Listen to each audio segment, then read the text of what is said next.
back in the studio, we shot some interior scenes, mainly the caves and all the interior of the courthouse, and we had some good fun doing that, and it worked out fairly well.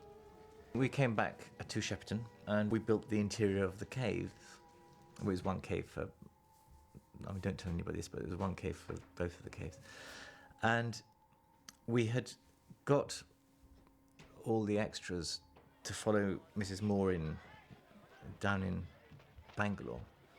And the native villagers there were very tall and thin and very dark-skinned and skinny. And when we came to pick up the continuity of extras coming up with Mrs. Moore, of course, every Indian that turned up was very well fed and very pale.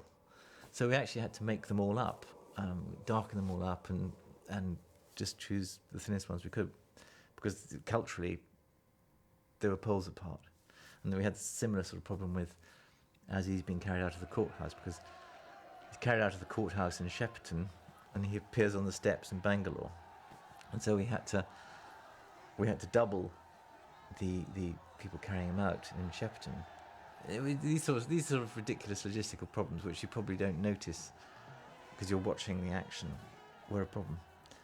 And the courthouse actually was a very good set, and we managed to track down a chap who had been a district magistrate at that period, who came along and advised us on the court procedure then. Because David Lean again wanted accuracy. He didn't want to do a documentary, but he wanted accuracy. This is no way to defend your case. I'm not defending a case. And you are not trying one. We are both slaves.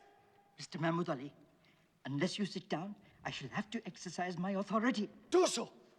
This trial is a farce. Coming back to Shepperton was fantastic. It was the end of it all. You know, you'd had India, you came back, you had the experience. It was the film was finishing, and then, you know, that was it really. There was the rat party, and then everybody disappeared, and then you bump into David sort of at Pinewood where he was editing it, and that was probably the happiest I ever saw him. You know, him with his white glove, editing, enjoying it. From a producer's point of view, there was no question that the man who directed it and wasn't probably the best editor Britain's ever produced. There was no question about him not having the right to edit his own film. He was just very good at manipulating these now antiquated machines. You know, the span of his time, starting in silent films and coming right up to the films that he made, he really did know everything about editing. David was very sweet and generous in inviting me to Pinewood Studios quite often to watch the editing process. So for me to see David Lean with the white gloves on in the cutting room, you don't see that anymore. And that was wonderful to watch it all, and he'd show me how he cut from one scene to another. I think that was his biggest regret, that he never got Best Editor for this film. I think that was his regret. Of all the Oscars it got, everything that it got, it never gave him what he wanted, which was just the best editor. And I think he was. I think he was in the way he put films together, stories together, and also the way he lived his life, you know, in a very editorial kind of way. I'm working with you now I'm moving on. I remember being invited to see a rough cut at Pinewood, and I had never seen a rough cut before. So actually, it had strange music on, and you know, it wasn't graded properly, and the film, the colour was... So I just remember the sweeping vistas and the enormity of the whole thing. But not impressed exactly with, because it was far from finished, so I've never been to a rough cut since.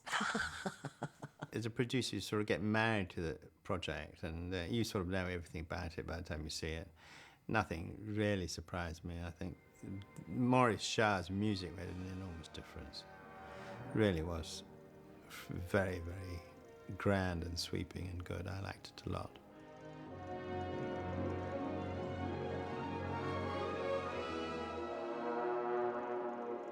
I remember at the screening, David pinpointing me and saying, "Well, dear boy, what have you got to say?" Being a fellow director. And I thought it was. I thought he had managed to overcome the problems of the book extremely well.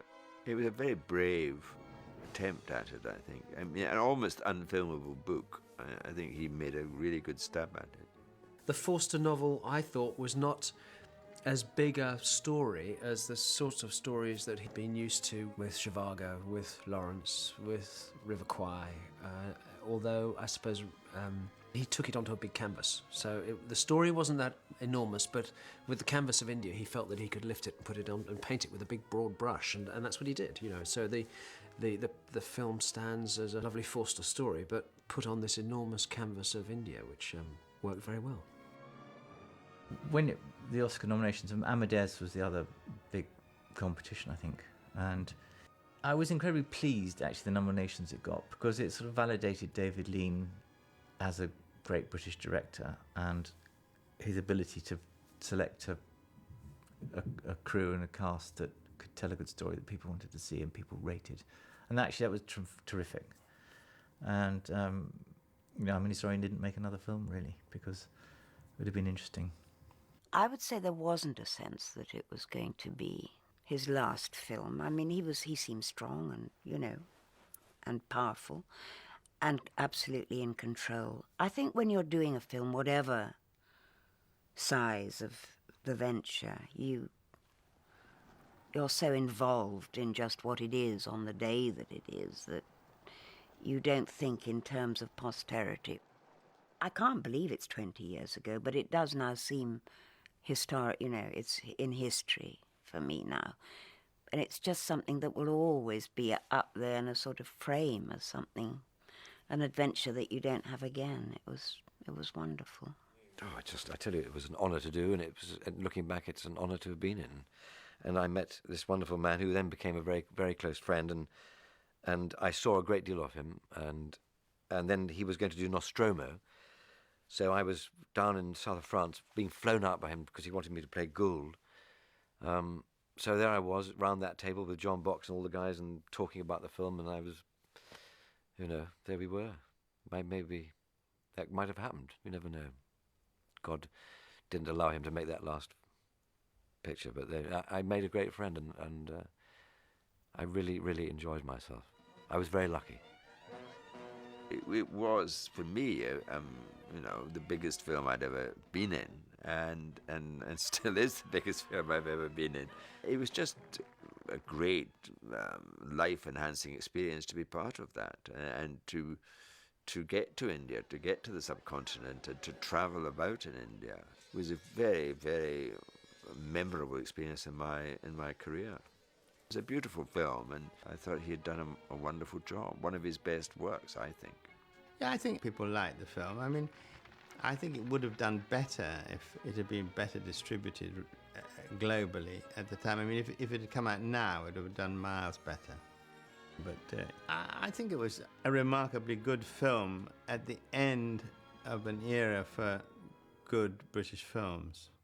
I think since then it's been a bit of a downhill struggle. I mean, I'm not saying because there aren't any more David Leans, there's some fine directors out there, but the grandeur and the scope of the subject has disappeared since 20 years ago. It sits as the most exciting filming experience I think that I ever have had and probably ever will have. And I don't think that any productions like that are going to happen again, because it happened at a time when things had to be done for real. And nowadays, a lot of the things which we did then would not be done now, and it would be thanks to people sitting at computer screens. The passage to India were of a storytelling and a filmmaking of a different time. I think it sits in the old school of filmmaking. It sits in that wonderful kind of spirit of, you know, where you did go into a dark room and it was quiet and the film started and this thing just absorbed you. Absolutely brilliant.